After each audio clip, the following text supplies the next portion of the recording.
بسم اللہ الرحمن الرحیم۔ جنت کی مٹی۔ ایک دیہاتی نے گارے مٹی کی مدد سے اپنا گھر بنایا۔ گھر میں اس نے چھوٹے سے 7 مسلوں کی مسجد بھی بنائی کیونکہ اس کے 7 بیٹے تھے۔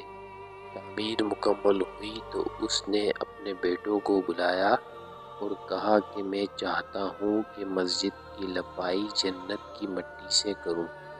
تم سب بھائی جاؤ اور جنت کی مٹی تلاش کر کے لاؤ۔ بیٹے پریشان ہو گئے کہ جنت کی مٹی کہاں سے لائیں۔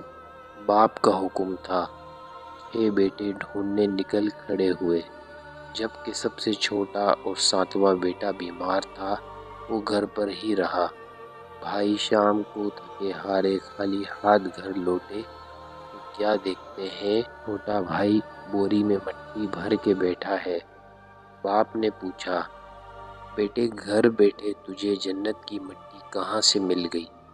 بیٹے نے کہا، سارا دن ماں کے پیچھے پیچھے پڑتا رہا، جہاں جہاں وہ قدم رکھتی تھی وہاں وہاں سے مٹی اٹھا اٹھا کر جمع کرتا رہا، یہ وہی مٹی ہے۔